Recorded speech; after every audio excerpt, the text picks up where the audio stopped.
اور کسی مومن کو شایع نہیں کہ دوسرے مومن کو مار ڈالے مگر غلطی سے ایسا کر بیٹھے، اور جو غلطی سے بھی مومن کو مار ڈالے تو وہ ایک مسلمان غلام آزاد کر دے اور مقتول کے وارثوں کو خون بہا بھی دے، مگر یہ کہ وہ معاف کر دیں۔ پھر اگر مقتول تمہارے دشمنوں کی جماعت میں سے ہو اور وہ خود مومن ہو تو صرف ایک مسلمان غلام آزاد کرنا چاہیے، اور اگر مقتول ایسے لوگوں میں سے ہو جن میں اور تم میں صلح کا عہد ہو تو وارثان مقتول کو خون بہا دینا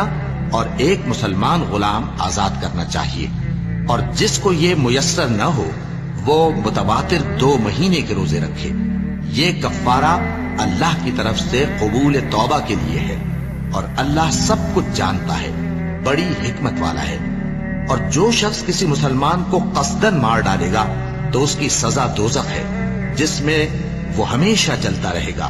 اور اللہ اس پر غضبناک ہوگا اور اس پر لعنت کرے گا، اور ایسے شخص کے لیے اس نے بڑا سخت عذاب تیار کر رکھا ہے۔ مومنو، جب تم اللہ کی راہ میں باہر نکلا کرو تو تحقیق سے کام لیا کرو، اور جو شخص تم کو سلام کرے اس سے یہ نہ کہو کہ تم مومن نہیں ہو،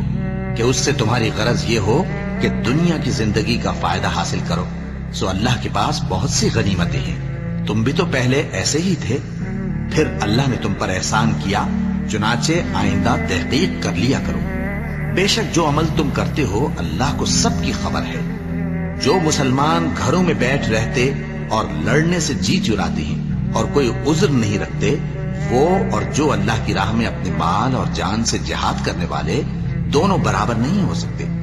مال اور جان سے جہاد کرنے والوں کو بیٹھ رہنے والوں پر اللہ نے درجے میں فضیلت بخشی ہے، اور بہترین انجام کا وعدہ اللہ نے سب سے کیا ہے، اور اجر عظیم کے لحاظ سے اللہ نے جہاد کرنے والوں کو بیٹھ رہنے والوں پر کہیں فضیلت بخشی ہے، یعنی اللہ کی طرف سے درجات میں اور بخشش میں اور رحمت میں، اور اللہ بڑا بخشنے والا ہے، بڑا مہربان ہے۔